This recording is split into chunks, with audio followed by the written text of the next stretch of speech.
1976, el régimen de Echeverría firmó con el Fondo Monetario Internacional un convenio que comprometía al gobierno mexicano a ejercer un gasto público reducido y a mantener bajos los salarios.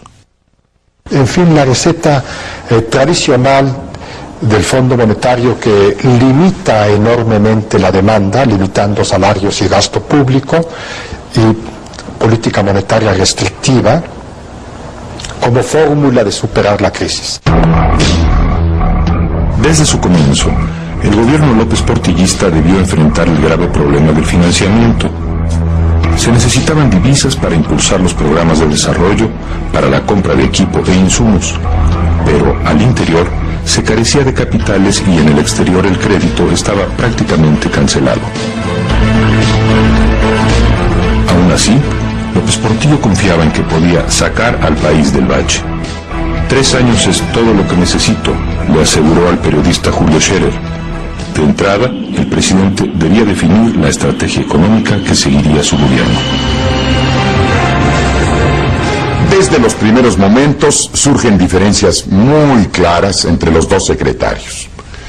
El secretario de Hacienda, por un lado, tratando de mantener un clima de austeridad, de manejo ordenado de las finanzas públicas, y por el otro lado, el secretario de Programación y Presupuesto, señalando que lo que es necesario es gastar más. El presidente López Portillo tomó la decisión de irse por la propuesta de la Secretaría de Hacienda, el de jugar más en tono a lo que proponía el Fondo Monetario Internacional.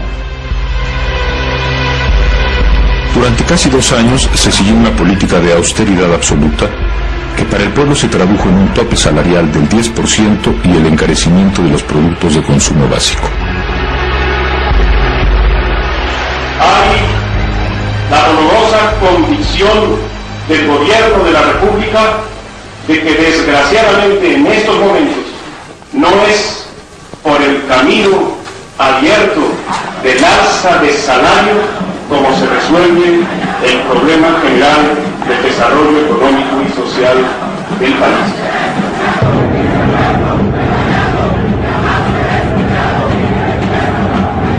López Portillo comprendió la urgencia de una reforma política que desahogara la enorme presión social agudizada por la crisis.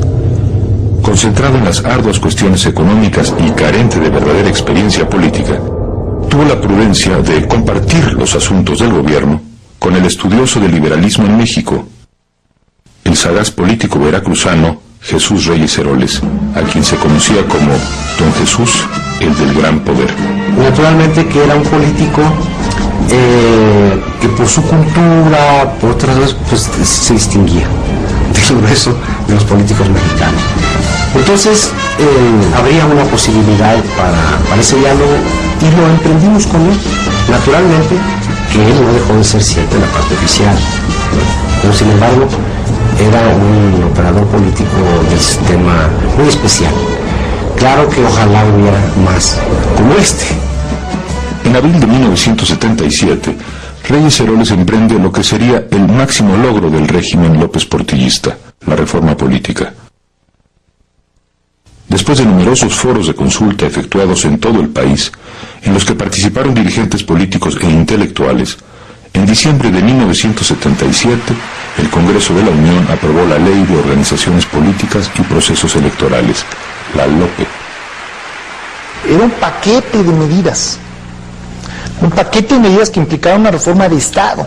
Por eso todavía algunos analistas políticos hablan de esa como la gran reforma, ¿no? Porque de alguna manera fue la primera vez en donde se giró la llave para abrir el Estado. La ley otorgaba registro oficial al Partido Comunista y a otras organizaciones de izquierda. Un año después, López Portillo promulgaría una ley de amnistía que dio libertad a quienes habían militado en grupos guerrilleros. El gobierno brindaba así reconocimiento definitivo a la izquierda como fuerza política. En contraparte, la izquierda debía renunciar a su vía tradicional, la vía violenta. Yo te diría que López Portillo lo que hizo fue acelerar el proceso de rectificación, o sea, no lo originó, pero sus planteamientos, su visión, acerca de por qué se había dado la guerrilla y qué salida podía tener, ¿no? Pues fue una bocanada de aire fresco para todos los que en ese momento nos planteábamos de alguna manera regresar a la lucha política, ¿no? Asimismo, la LOPE introdujo el principio de representación proporcional, que dio a los partidos pequeños la oportunidad de obtener diputaciones en función de la cantidad total de votos que sumaran. Como resultado de estos cambios, en las elecciones legislativas de 1979 llegaron los primeros diputados comunistas al Congreso. La reforma política quedó a todas luces incompleta. El gobierno y el PRI conservaron el control total sobre los órganos electorales. Aún así, la conducción del país parecía estar en buenas manos. Un presidente sensato al frente de la economía y, junto a él, un sabio letrado a cargo de la política. Después de la guerra del Yom Kippur, en octubre de 1973, se produjo una crisis energética mundial que los países árabes, miembros de la Organización de Países Exportadores de Petróleo, la OPEP, aprovecharon para aumentar los precios del barril de crudo.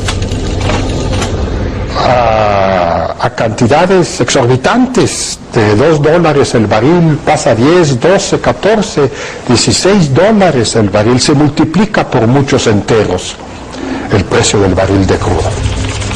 Durante el sexenio de Echeverría, se habló de que se habían agotado los recursos petroleros y que México tendría que importar crudo. Como presidente electo, José López Portillo había recibido informes de su viejo amigo Jorge Díaz Serrano de que en México existían reservas probadas por 11.200 millones de barriles. Esto era una carta que en cualquier banco me daban un crédito si yo iba. Entonces fui con don José, ya cuando tomé posesión le dije, tenemos que irnos al mar. Mira, aquí tengo esto, aquí sacamos los recursos, vamos a Washington, vamos al Fondo Monetario Internacional, donde tú quieras vamos, conseguimos dinero, pero te pido que se utilice como punta de lanza en la exploración en el mar.